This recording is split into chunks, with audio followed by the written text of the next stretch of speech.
prévu de parler de jeux ce matin, parler de la patrimonialisation des jeux. Après, je ne sais pas dans quelle mesure vous êtes familier avec le cadre de la patrimonialisation par l'UNESCO avec l'outil patrimoine culturel immatériel. J'en parlerai aussi pour vous montrer un petit peu les initiatives qui ont pu émerger autour de cette notion depuis 20 ans, puisque la Convention sur le patrimoine culturel, sur la sauvegarde du patrimoine culturel immatériel, elle date de 2003.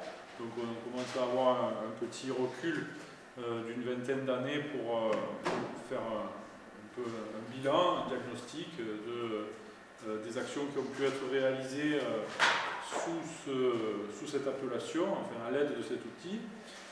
Mais le propos que je vais tenir, il est ancré plus généralement dans l'histoire de l'anthropologie sociale et culturelle, puisqu'on n'a pas attendu l'UNESCO ni le patrimoine culturel immatériel pour s'intéresser aux jeux en tant que patrimoine. Et donc je commencerai par un petit rappel historique de la manière dont les anthropologues, les ethnologues se sont intéressés aux jeux et en ont fait un patrimoine ethnologique. Donc je rappellerai rapidement les traditions d'études folkloriques et ethnographiques qui ont amené à documenter un ensemble de jeux traditionnels dans l'ensemble des sociétés humaines. Et puis après, je m'attarderai un petit peu sur l'histoire en France du musée des arts et traditions populaires, le musée national des arts et traditions populaires, parce que ce musée avait lancé des programmes d'études très intensifs sur les jeux traditionnels. En particulier, il y a eu une exposition à Paris en 1957 intitulée Jeux de force et d'adresse des provinces de France. Donc je ferai un petit rappel là-dessus, pas seulement pour le plaisir d'avoir une profondeur historique dans mon propos, mais aussi parce qu'il y a une archive qui est très riche autour de la documentation des jeux traditionnels par les arts et traditions populaires, le musée des arts et traditions populaires. Et cette archive, elle a été transférée à Marseille, elle est conservée au centre de conservation et d'études du MUSEM. Donc ça peut être aussi intéressant pour des étudiants ou pour des chercheurs de documenter, enfin d'aller fréquenter cette archive. Et ensuite, progressivement, je parlerai du mouvement revivaliste et de l'actualité aussi du patrimoine culturel immatériel. Et on verra que, en fait, il y a des conceptions du jeu qui sont différentes, qui se sont affirmées au cours du temps et qui sont relativement différentes. Donc si on repart du début de l'histoire des études sur le jeu, il faut sans doute faire référence à l'approche folklorique, à l'approche plutôt folkloristique en fait, puisqu'il ne s'agit pas d'action folklorique, mais plutôt de science du folklore. Donc la folkloristique en tant qu'étude des us et coutumes, des traditions populaires, des croyances des populations autochtones européennes, mais aussi mondiales. Le folklore, la folkloristique ou l'étude folklorique, donc, qui se développe à la fin du XIXe siècle, prête attention aux jeux traditionnels sur le mode de la monographie, puisque les chercheurs qui se disent folkloristes ou ethnologues, ethnographes, à la fin du XIXe siècle, ont tendance à s'ancrer dans certains villages et à les étudier sous toutes les formes possibles. Et le jeu est une de ces formes. Alors, les folkloristes donc, travaillé dans une perspective qui était plutôt une perspective de sauvegarde. Le mouvement folklorique tel qu'il se développe à la fin du XIXe siècle est un mouvement qui prend conscience des transformations sociales et qui éprouve le besoin de documenter le passé, de documenter une société qui est perçue comme menacée, qui est en voie de disparition.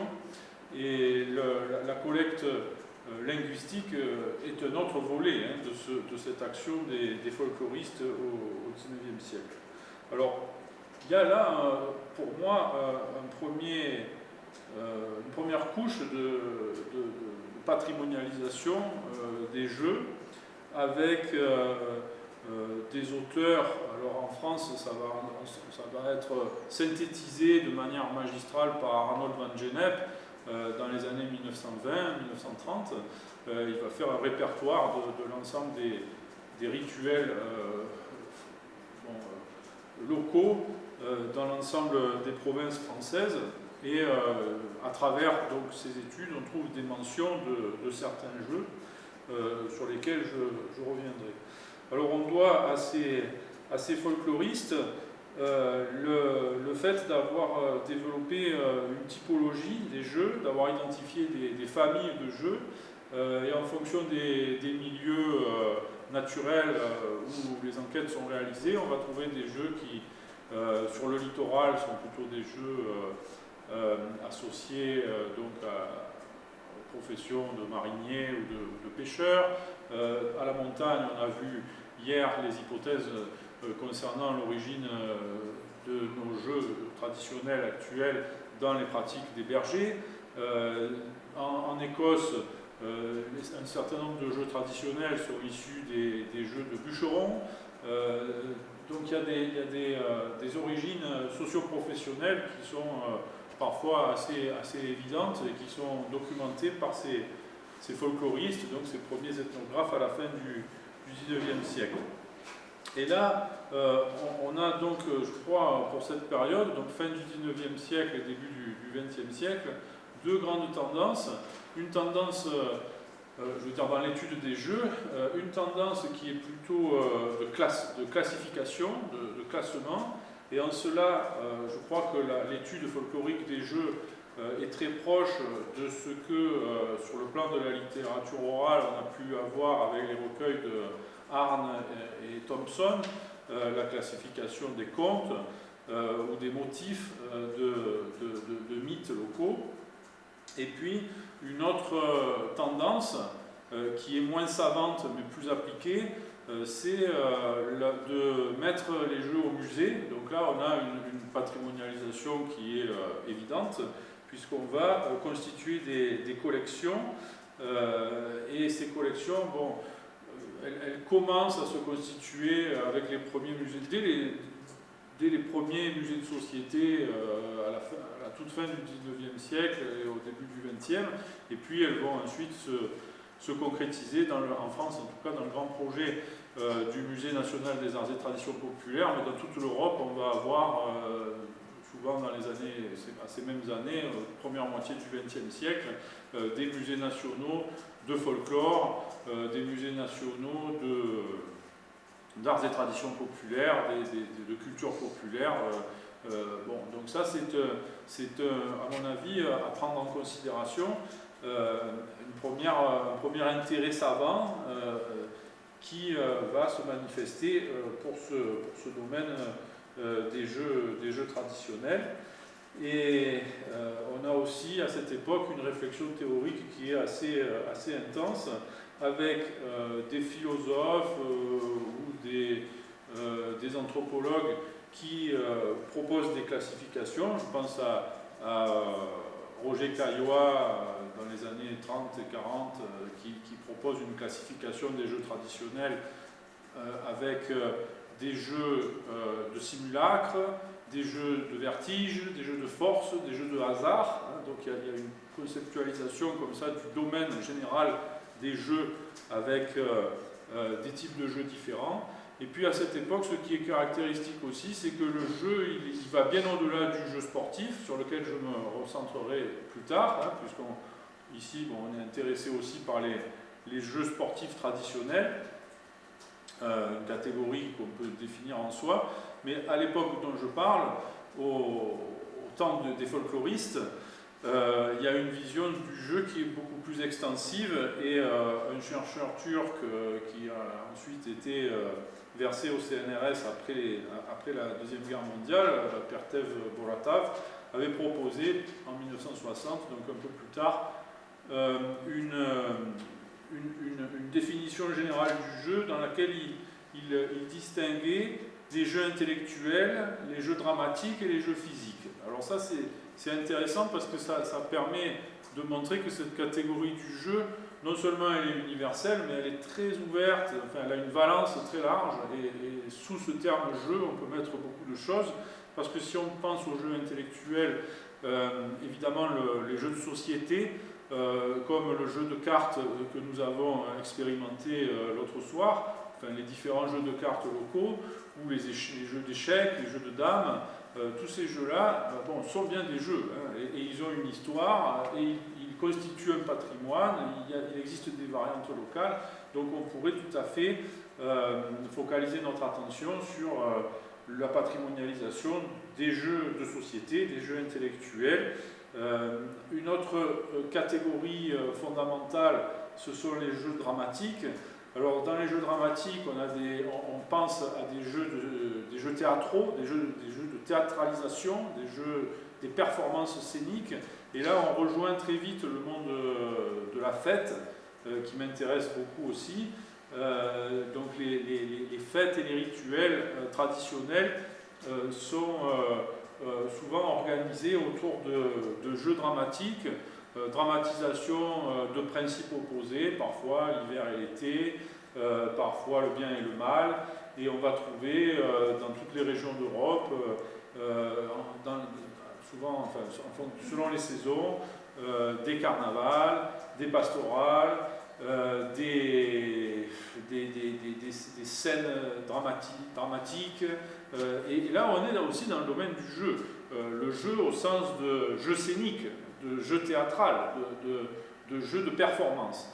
Et de ce point de vue-là, il y a aussi une grande richesse de ce concept de jeu qui nous permet de tracer des relations entre différents pans de la vie sociale locale.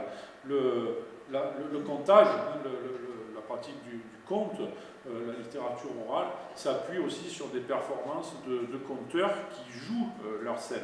Et de ce point de vue-là, l'anthropologie a beaucoup aussi fait de comparaisons avec des mondes non européens ou d'autres sociétés dites traditionnelles où de telles pratiques existent et contribuent à cimenter le lien social local à une période où les mass médias ne sont pas encore apparus.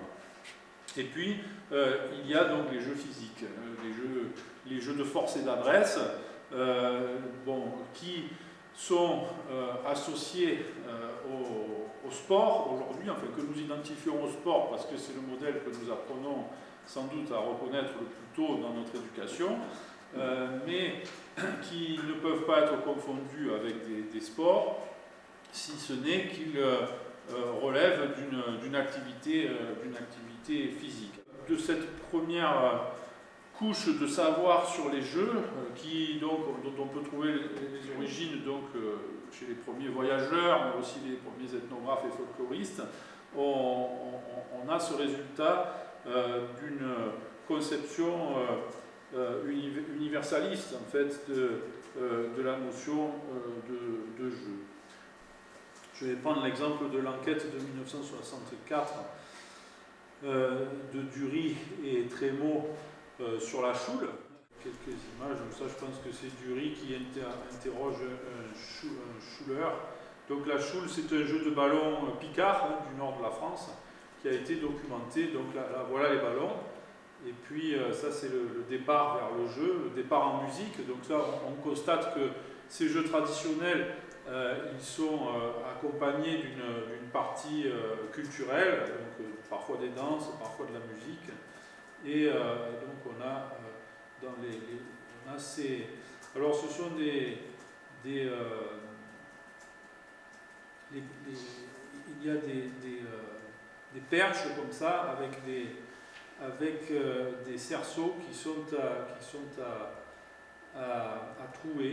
Donc voilà, ça c'est le terrain de jeu, un mât central est posé là. Bon. Voilà, c'est juste pour vous montrer que il existe des enquêtes assez riches que l'on pourrait. Voilà, ça c'est un cerceau qui a été troué donc, par le ballon. Alors, l'ethnologie locale documente ces pratiques souvent sur le mode de la nostalgie, avec l'idée qu'elles vont disparaître dans un monde urbanisé, dans un monde globalisé et dans un monde beaucoup plus standardisé. Et il est vrai que le XXe siècle est un siècle où les jeux sont remplacés pour la plupart par des sports sur le mode anglais, avec donc des types de pratiques qui sont codifiés d'abord dans des grandes écoles anglaises, donc par des élites, et qui vont avoir une force de diffusion très forte, très importante, donc aujourd'hui, jusqu'à effacer tous les jeux régionaux, tous les jeux traditionnels régionaux. Et pour des gens qui sont de la génération de mes parents ou même de mes grands-parents, leur socialisation aux jeux dans l'enfance, c'est d'abord à travers le football ou le rugby, et dans d'autres pays, le baseball ou le cricket.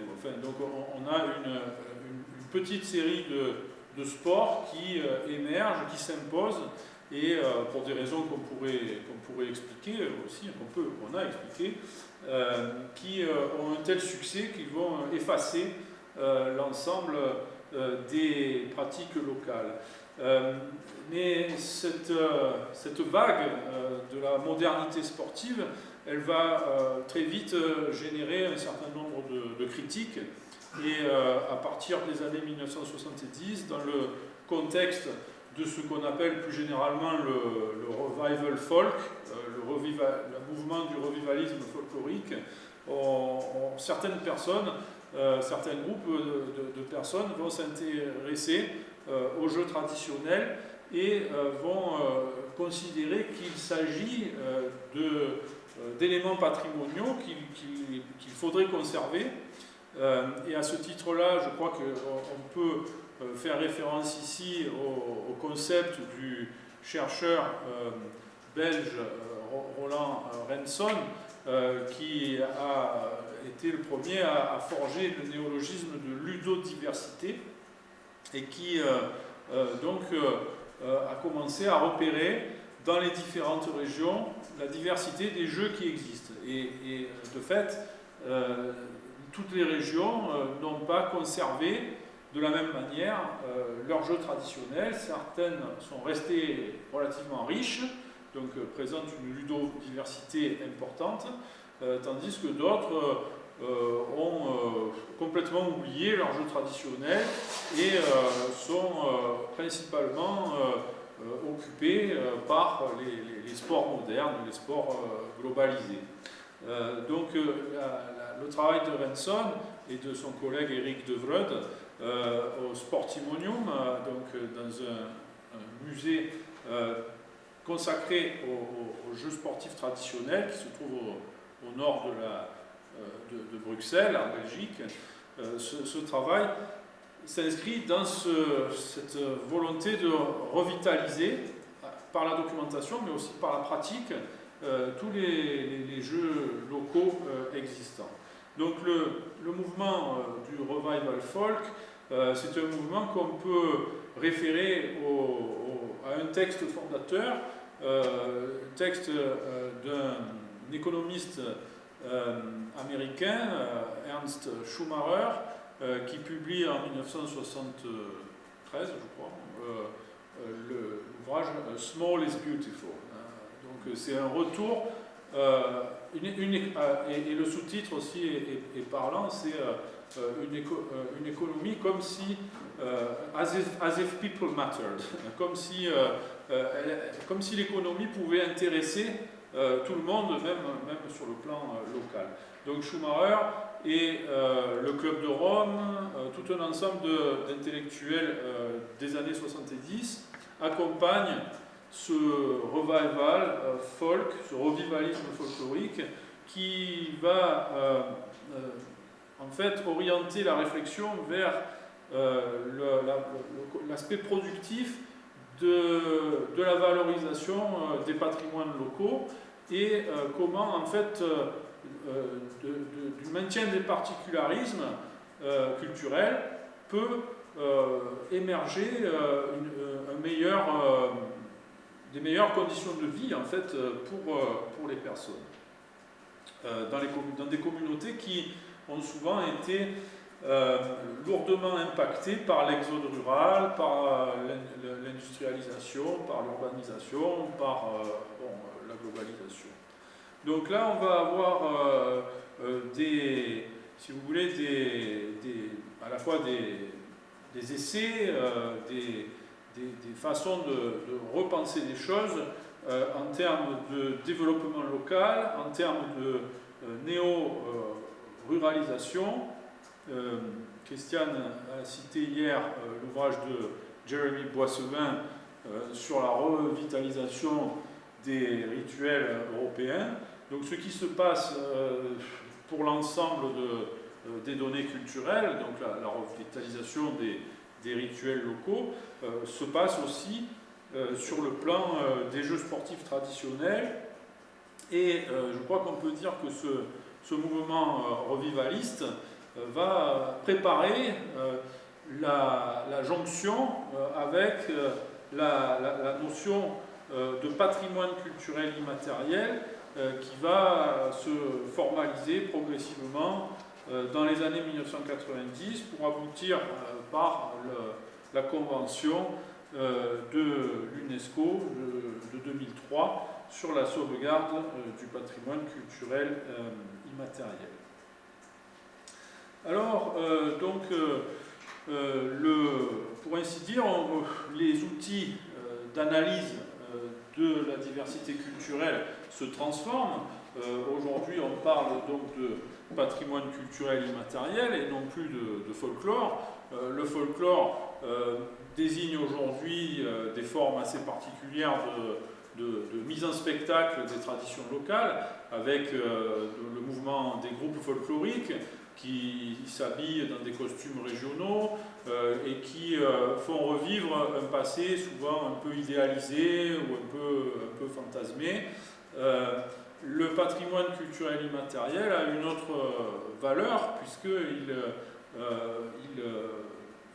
prétend à une universalité et il émane d'un mouvement supra-étatique, le mouvement de l'UNESCO, et représenté par l'Assemblée générale des États parties de la Convention, qui réunit donc aujourd'hui plus de 180 États qui ont signé cette convention.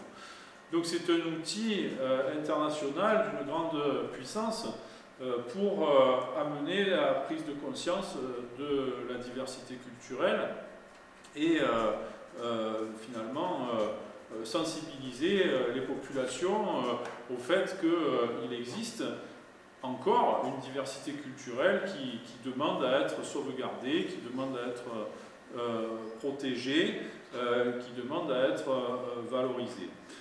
Donc on a ce cadre-là qui est récent, puisque historiquement il date de 2003. Tous les pays n'ont pas rejoint la Convention, n'ont pas ratifié la Convention dès le début. Un certain nombre l'ont fait tout de suite. Certains ne l'ont pas encore ratifié.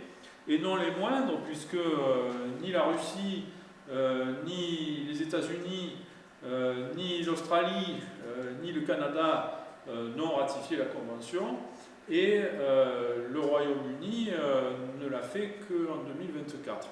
Donc on est dans un mouvement qui est politique, puisqu'il vient des États parties, mais tous les États parties ne sont pas d'accord sur le fait qu'il faut protéger le patrimoine culturel immatériel sur leur territoire. Et ce mouvement politique, donc, qui supranational, il croise les volontés militantes d'un certain nombre d'acteurs qui, pour différentes raisons, sont intéressés à valoriser, protéger, sauvegarder leurs identités locales. Et il existe en vis-à-vis de l'Assemblée générale des États parties un forum des organisations non gouvernementales, et un certain nombre d'associations participent aux discussions de l'UNESCO sur l'intérêt qu'il y a à inscrire tel ou tel élément culturel sur une de ces grandes listes de sauvegarde du patrimoine culturel immatériel. Bon, donc la GEST, dont on a parlé hier, et à laquelle participent nos amis ici valdôtains, qui protègent et font vivre les jeux sportifs traditionnels. Donc la GEST, l'Association européenne des jeux et sports traditionnels, est une organisation non gouvernementale accréditée auprès de l'UNESCO, et à ce titre-là participe aux débats internationaux sur l'intérêt qu'il y a à valoriser tel ou tel type de pratique ludique ou sportive. Donc ça, c'est un intérêt pour le jeu qui est quand même bien différent de ce qu'on trouvait il y a un siècle. J'ai parlé de folklorisme et de muséalisation, mais aujourd'hui on est dans une approche du patrimoine par la sauvegarde des pratiques et par la revitalisation, donc avec des acteurs qui se saisissent des différentes formes culturelles locales et qui les font vivre, qui les mettent en valeur. La nouveauté, donc avec cette notion de patrimoine culturel immatériel, c'est que on va avoir, selon les cas, des façons de concevoir le patrimoine qui sont très différentes. Et en fait, ça c'est un peu le deuxième point que je voudrais aborder avec vous. Je vais vous présenter quelques images peut-être de jeux. La tension récurrente que l'on va retrouver, c'est entre ceux qui se considèrent comme héritiers, donc des communautés qui revitalisent des jeux qu'ils ont hérités, et puis d'autres qui se considèrent plus comme créateurs, c'est-à-dire qui ne vont pas hésiter à transformer les jeux pour mieux les faire connaître et pour mieux les transmettre. Et entre ces deux extrêmes, des héritiers et des créatifs, on a toute une palette de nuances avec des associations qui sont plus ou moins conservatrices, qui sont plus ou moins convaincues de la nécessité de conserver les pratiques telles qu'elles sont, ou alors qui sont plutôt enclines à aller notamment vers le modèle sportif, mais pas uniquement, parce que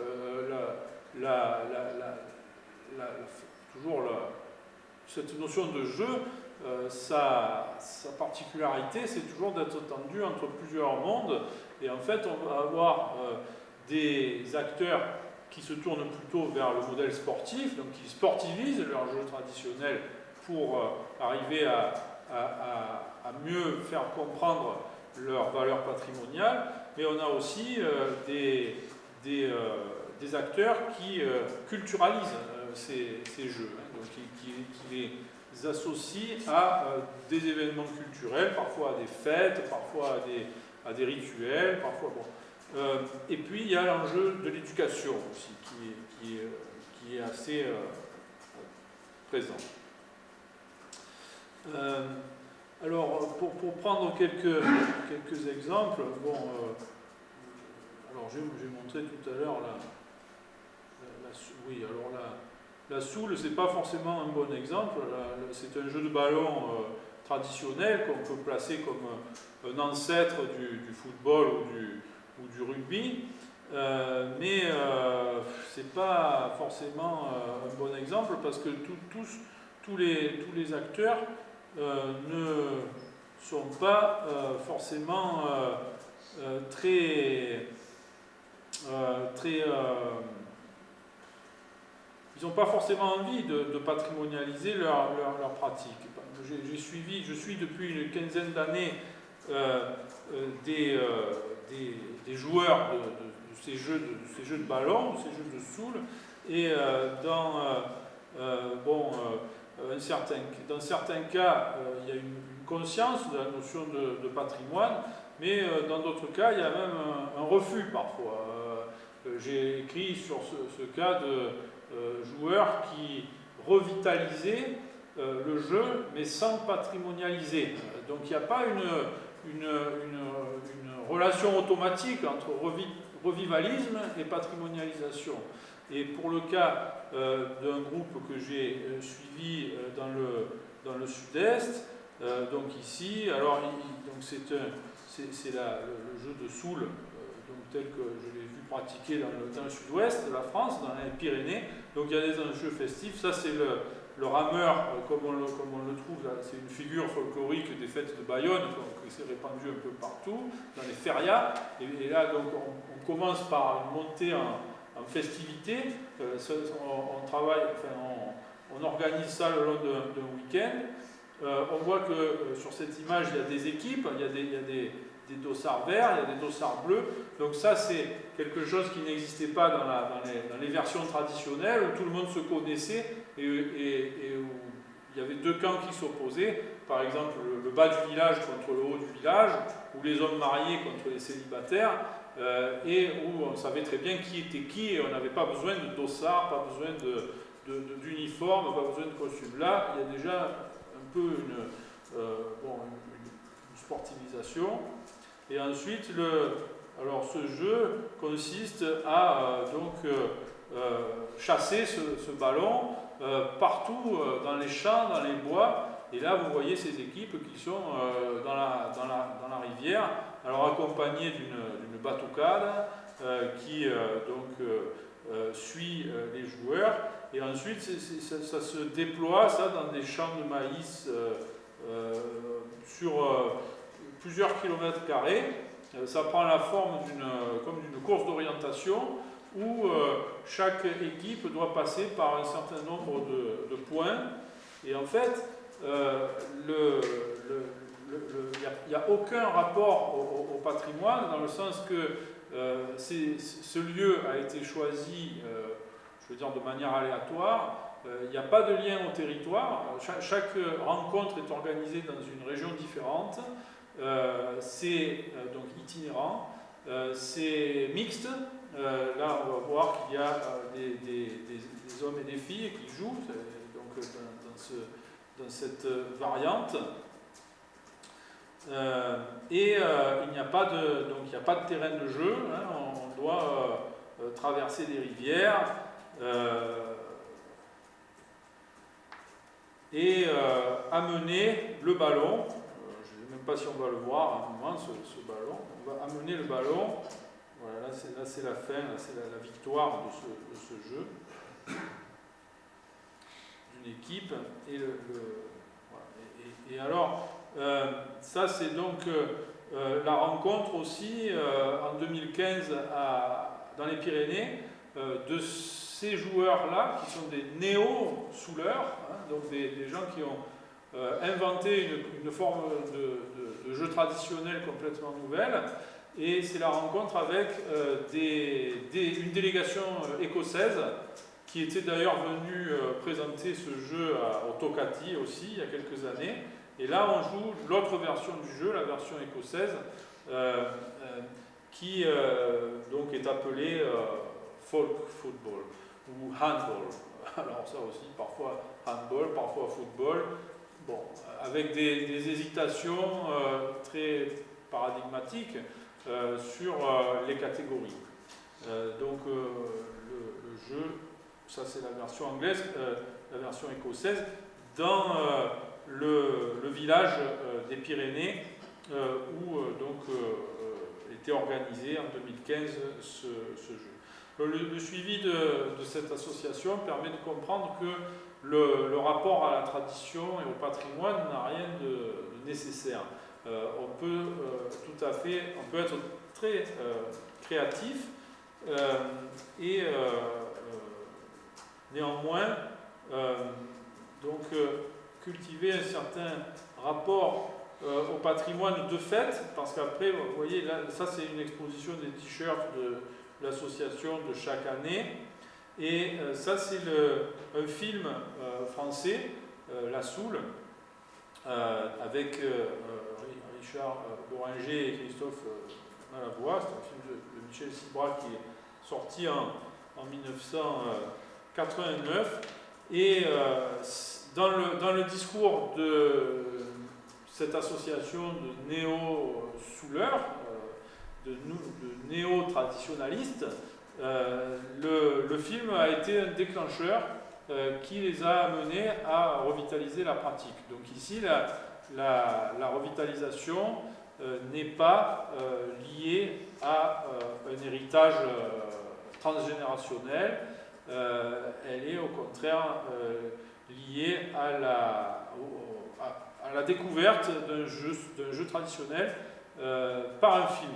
Donc la fiction va générer une réalité sportive, et bon, c'est un cas intéressant à considérer. Par contraste, on peut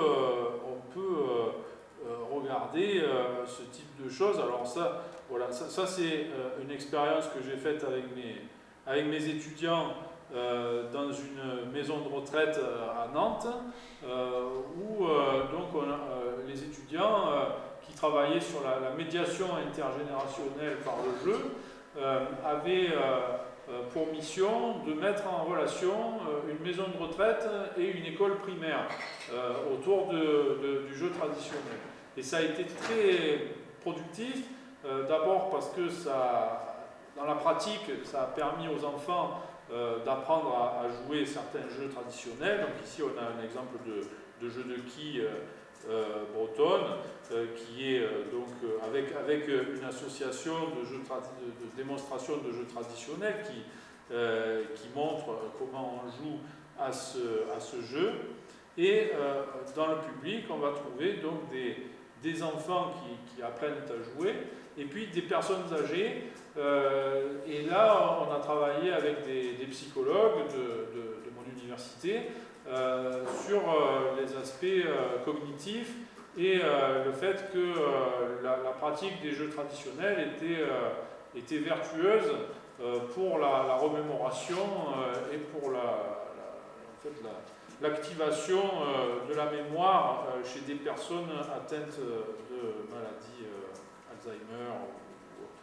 Donc ça, là on est avec des jeux traditionnels, mais qui sont utilisés de manière tout à fait différente.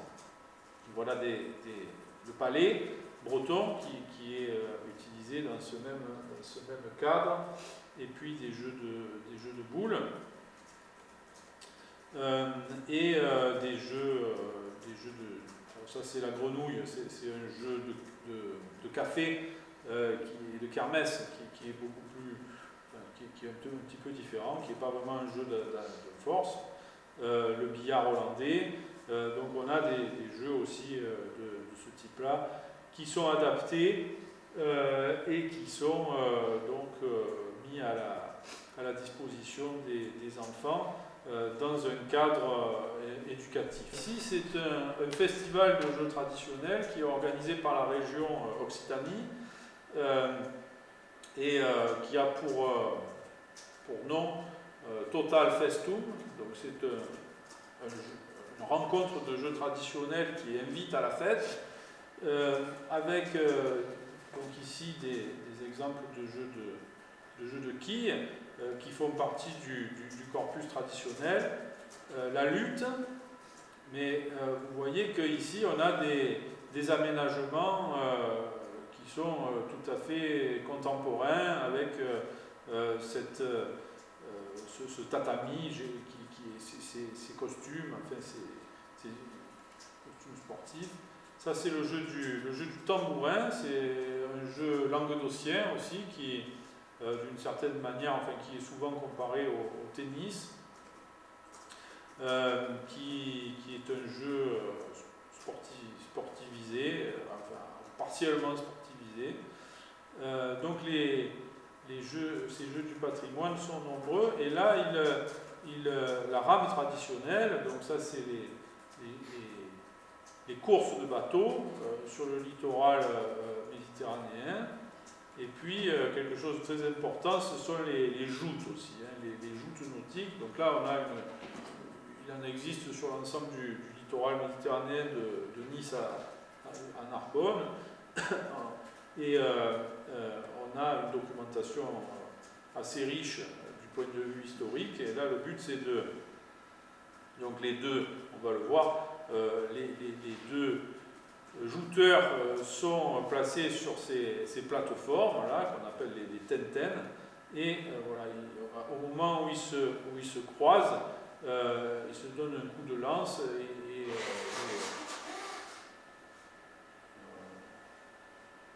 là, on voit bien qu'ils s'attaquent, et le moins fort va tomber à l'eau. Là, on est donc dans un cadre qui est pas éducatif, mais qui est plutôt culturel, dans cette initiative de la région Languedoc-Roussillon. Alors maintenant c'est la région Occitanie, qui organise chaque année ce festival des sports traditionnels.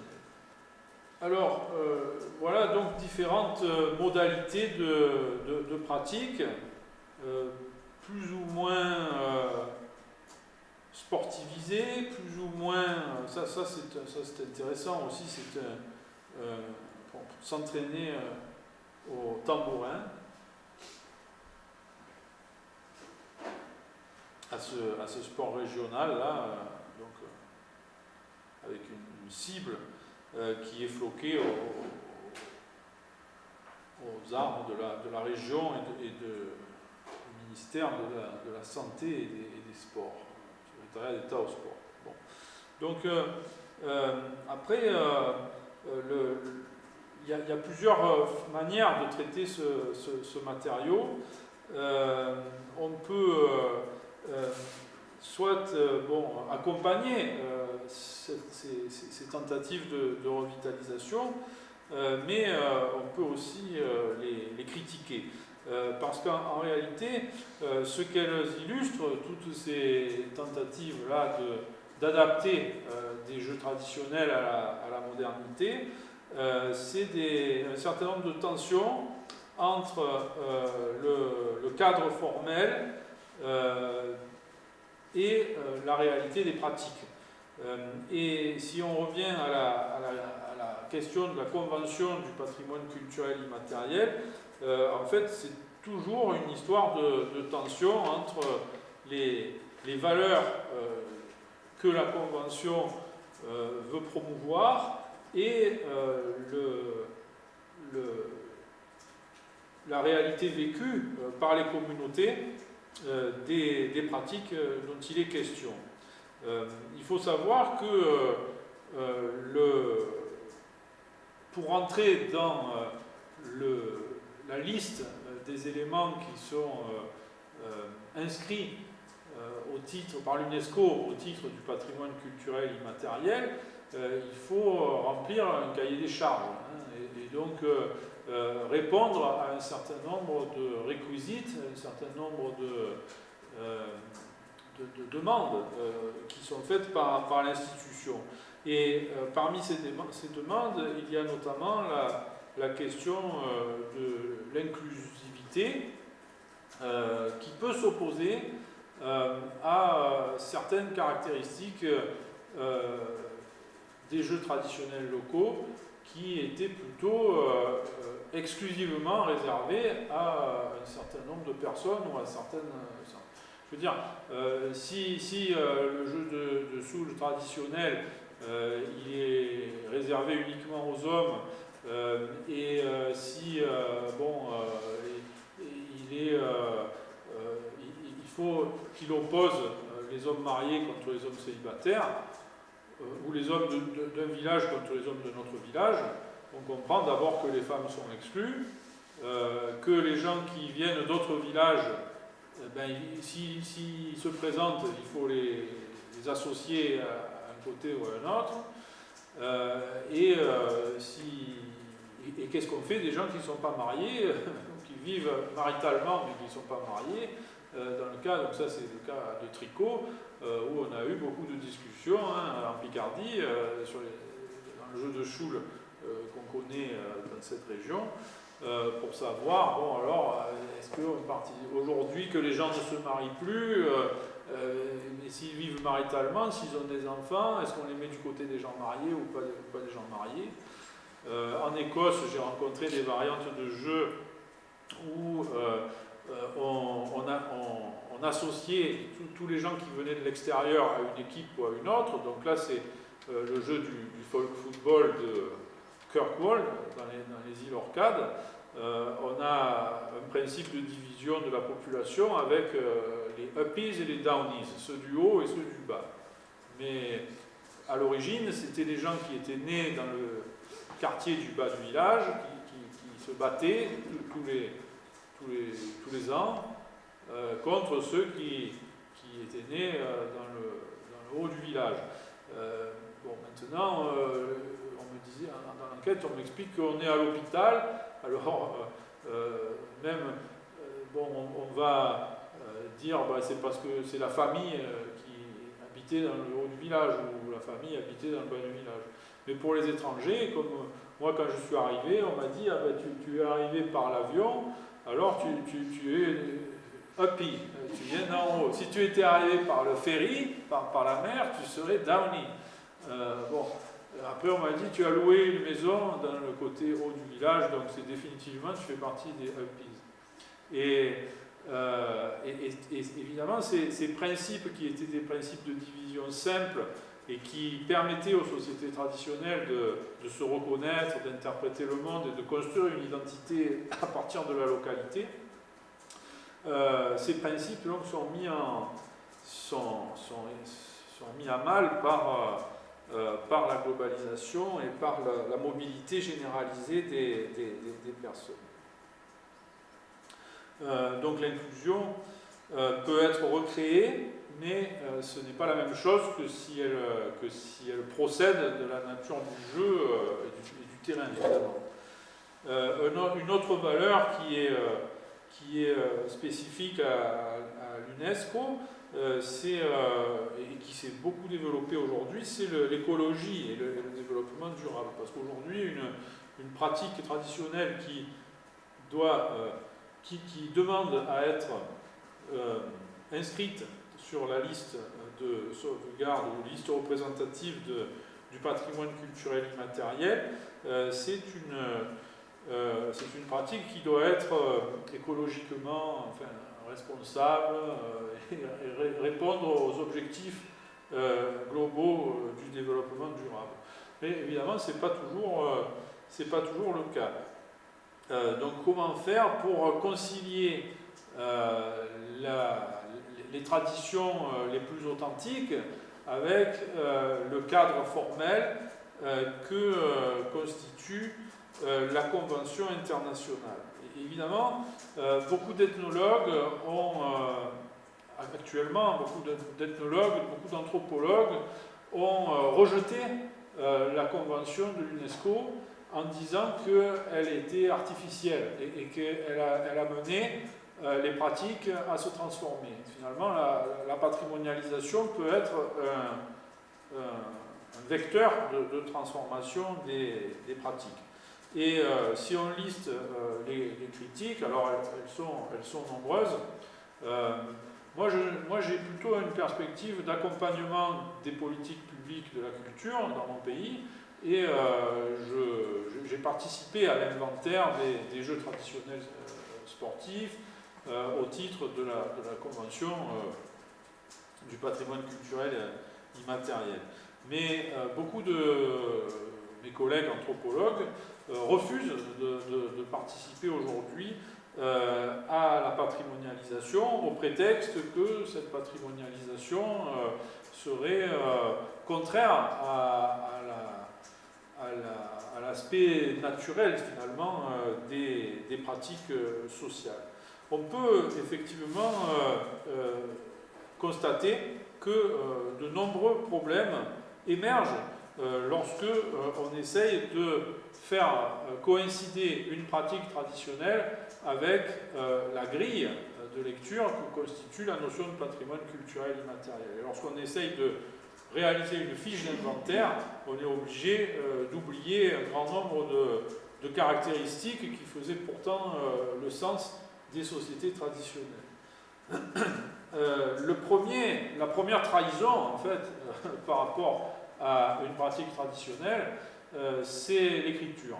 Je crois que la spécificité des pratiques culturelles traditionnelles et des jeux en particulier est de s'inscrire dans un espace qui n'est pas un espace écrit. Les jeux dont nous avons eu la possibilité de pratiquer hier, là, et que nous pratiquerons encore aujourd'hui, ne relèvent pas du monde de l'écriture. Ils ont été inventés par des analphabètes, par des personnes qui, très vraisemblablement, et dans de très nombreux cas, par des gens qui n'écrivaient pas, ou plutôt qui écrivaient par le mouvement, ou qui écrivaient par la parole, qui écrivaient leur vie par la parole. Donc, le fait de ramener la richesse de cette vie oralisée et gestualisée, donc ramener ça dans une asquette, dans une fiche écrite, c'est forcément une trahison. Et ici, il faut se souvenir de ce que l'anthropologue Jack Goody présente dans la raison graphique, où il montre que toute écriture est une réduction, et il prend l'exemple des premières écritures mésopotamiennes. Il explique que les tableaux, les listes qui ont été rédigés dans les premiers alphabets cunéiformes à l'origine de l'écriture étaient des listes factuelles de marchandises qui permettaient de favoriser le commerce, mais qui n'avaient rien à voir avec la richesse des représentations en fait, des personnes de l'époque mésopotamienne. Et il poursuit sa démonstration en étudiant le cas de sociétés de l'Afrique subsaharienne où on a des cultures orales très riches avec chaque récitation d'un mythe ou d'une légende va être assortie de micro-différences. Quelque part, ici aussi, je joue le rôle du griot et je présente, vous voyez que chaque fois, parfois j'essaie de parler un peu de la soule pour Christophe, un peu de la transformation des jeux, un peu pour la linguistique. Enfin, j'ai quelques micro-variations aussi dans mon discours. Je ne délivre pas mon texte comme le ferait une intelligence artificielle. Je m'adapte, ou j'essaie de m'adapter à vous, à mon public. Donc on voit bien que l'oralité présente une richesse plus grande que l'écriture.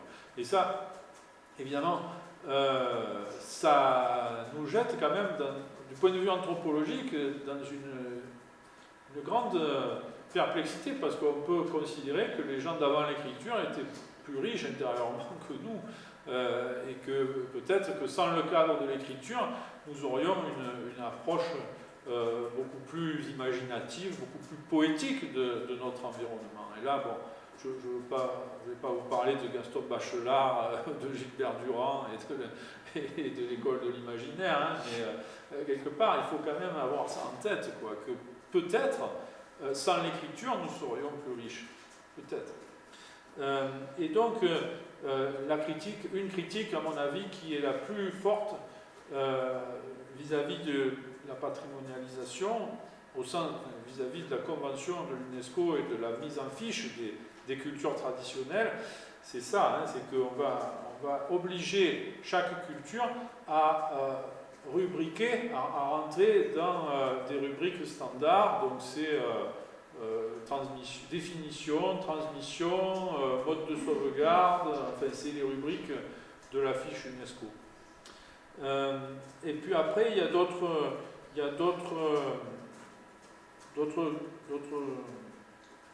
critiques qui touchent à la première, c'est la question de la standardisation culturelle. Il est vrai qu'il y a un risque à ce que la liste devienne comme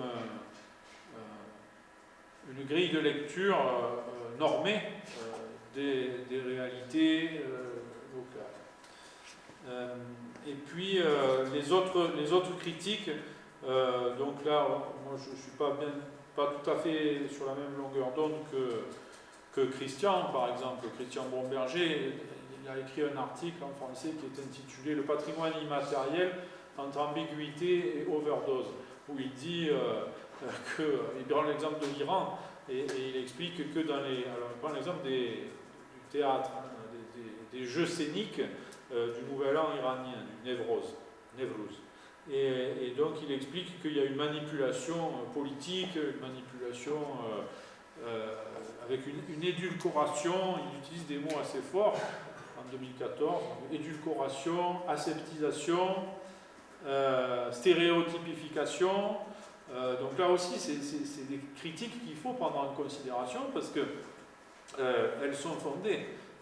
Après, je veux dire, il est vrai que selon le pays dans lequel on se situe, selon le régime démocratique ou pas dans lequel on se situe, eh bien, la notion de patrimoine va être plus ou moins remodelée.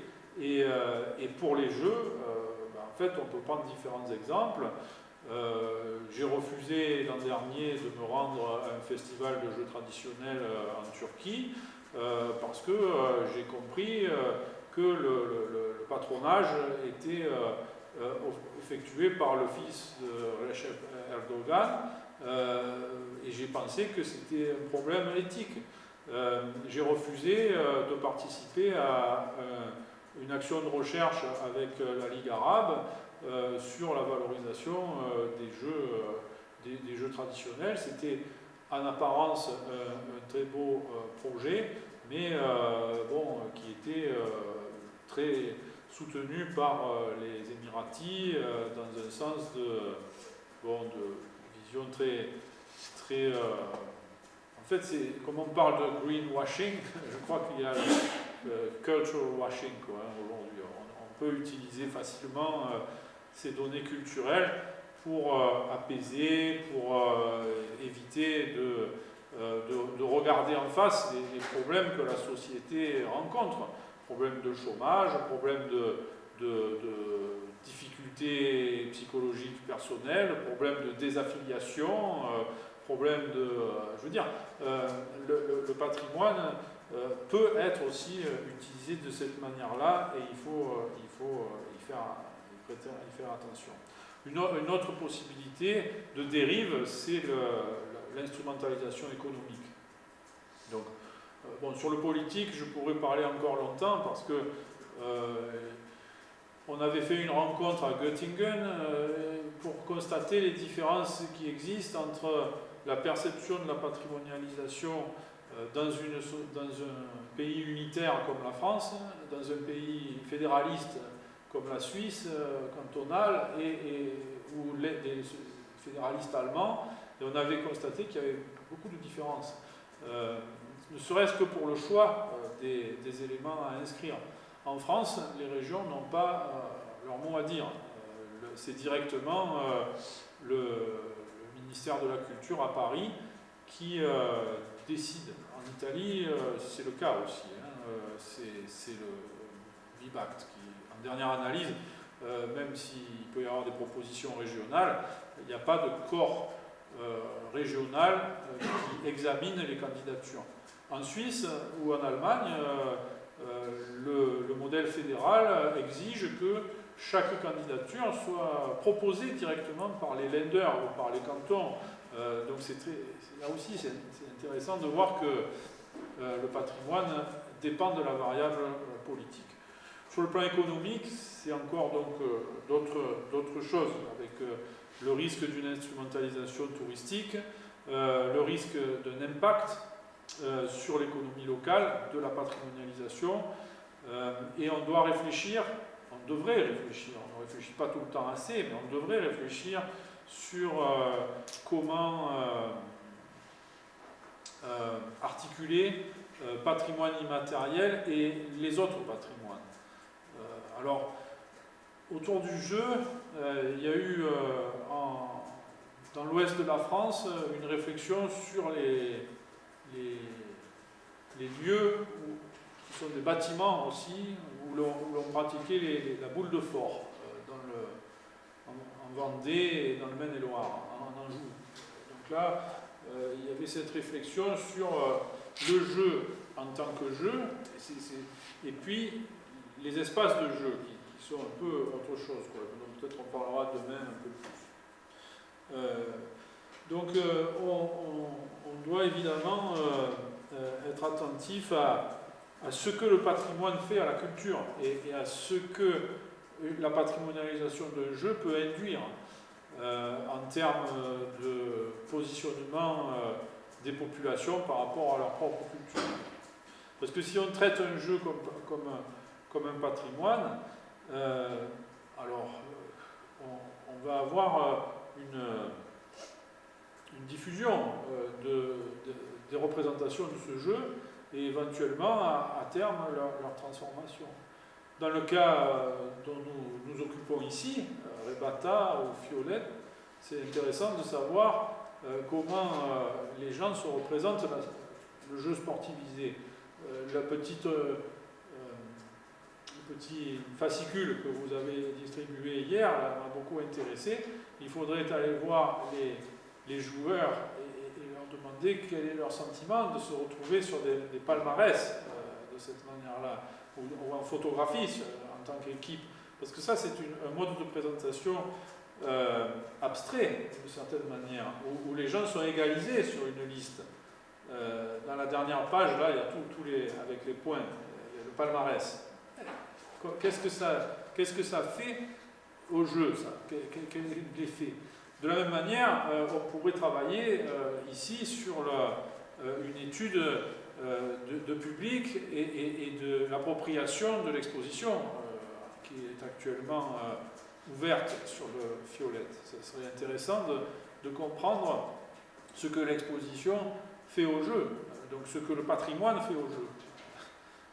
C'est des questions qui chaque fois sont passionnantes.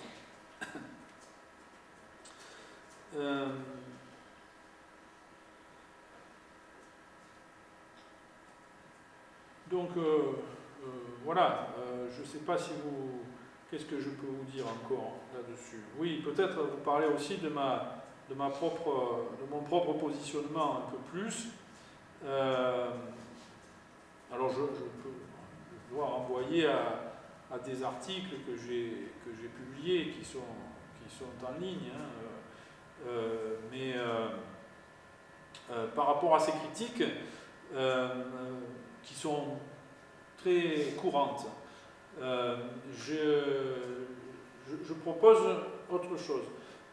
Je propose une approche plus pragmatique, c'est-à-dire l'idée qu'il existe ce cadre et que nous pouvons nous saisir de ce cadre évidemment, il y a des critiques, il y a des limites à ce cadre, comme à tout cadre, mais que nous avons tout intérêt à nous y intéresser. Il y a une première chose, une première raison qui fait que nous devons nous intéresser à ce patrimoine culturel immatériel, c'est simplement parce que,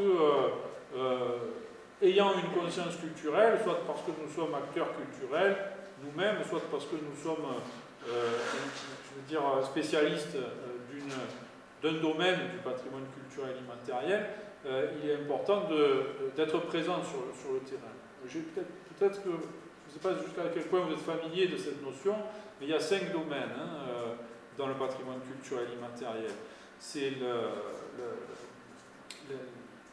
les expressions orales et la langue en tant que véhicule du patrimoine. Il y a les spectacles, les rites et les fêtes. Il y a les savoir-faire artisanaux et il y a les pratiques liées à la nature et à l'univers. J'avais présenté ça l'an dernier ici, ce cadre-là, de manière un peu plus formelle. Les traditions et expressions orales, y compris la langue comme vecteur du patrimoine culturel immatériel. Donc là, c'est vrai qu'il y a une entrée possible pour les langues régionales, sachant qu'il y a aussi une politique de l'UNESCO pour les langues minoritaires, et que donc c'est pas forcément par le guichet PCI que les défenseurs des langues minoritaires vont entrer. Là c'est plutôt les traditions et expressions orales, par exemple une grande épopée avec les épopées mongoles par exemple, ou turkmènes, avec des gens qui sont capables de les réciter, donc le récitatif oral, et ça fait tellement partie. Après il y a les arts du spectacle, les pratiques sociales, rituels et événements festifs, les connaissances et pratiques concernant la nature et l'univers, et les savoir-faire liés à l'artisanat traditionnel. Ça, c'est le texte de la Convention. Et les jeux, en général, ils font partie du petit 3, le petit C, les pratiques sociales, rituels et événements festifs, mais on peut les associer aussi au savoir-faire lié à l'artisanat traditionnel quand il s'agit de considérer les aspects matériels de la pratique, que ce soit des ballons ou des quilles, ou toutes sortes d'appareils servant à pratiquer le sport. Et les connaissances et pratiques concernant la nature et l'univers, c'est important aussi. La connaissance du terrain, tout ce qu'on racontait hier sur la pente, jouer avec la pente de la montagne, ça c'est important aussi. Donc je pense qu'on est plutôt dans ces trois, les jeux, on est à cheval entre ces trois. Après, ça c'est au niveau de la Convention, mais dans chaque pays, il y a un inventaire national et les pays définissent leurs priorités. Et la chance qu'on a eue en France, c'est que les jeux ont été un domaine privilégié dès le début. En fait, en 2008, quand la France a commencé l'inventaire national français du patrimoine culturel immatériel, ils nous ont demandé, enfin, j'ai été appelé pour surtout me concentrer sur les jeux sportifs traditionnels, et j'ai travaillé à cette époque avec Guy Jaouen, donc avec les Bretons, sur beaucoup de jeux régionaux. On en a identifié plus de 150 pour l'ensemble de la France. Mais si je reviens à mon propos, donc ma propre position, c'est que le patrimoine culturel immatériel est une opportunité pour ouvrir de nouveaux terrains d'enquête. Donc moi, je me situe en tant qu'ethnologue, en tant que chercheur universitaire dans le service public français de recherche. Donc je considère que en tant qu'ethnologue universitaire, le patrimoine culturel immatériel est une aubaine, en fait. Parce que on est dans une période où tout nous pousserait à oublier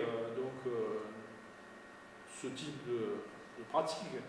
Une époque marquée par, donc je l'ai dit déjà, enfin, la standardisation des mœurs, la globalisation, le métissage, c'est intéressant aussi, je veux dire. Hein.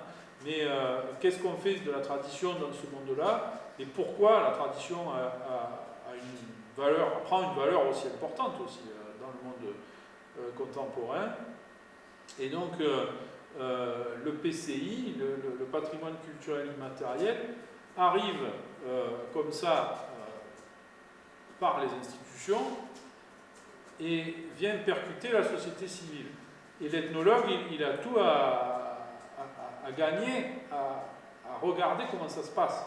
Donc moi, ce qui m'intéresse avec le patrimoine culturel immatériel, c'est de voir ce que les gens en font, c'est de voir comment ça les ramène à leur identité culturelle locale, ça les invite à se saisir d'une matière qu'on appelait folklorique dans le passé et à l'actualiser.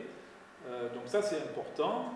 Le PCI n'est pas une production vernaculaire, c'est une production globalisée.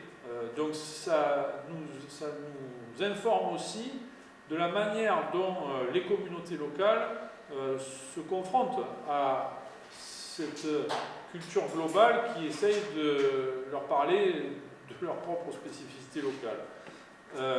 Et puis, ça nous apprend aussi en tant qu'ethnologue à nous situer comme médiateur scientifique en fait, parce que grâce au patrimoine, c'est ce que j'ai constaté depuis une vingtaine d'années maintenant que je travaille dans ce domaine, j'ai constaté que l'ethnologue pouvait agir avec les communautés dans le cadre du patrimoine culturel immatériel. Donc au lieu d'être face aux communautés, au lieu d'arriver de l'extérieur comme l'ethnologue classique qui venait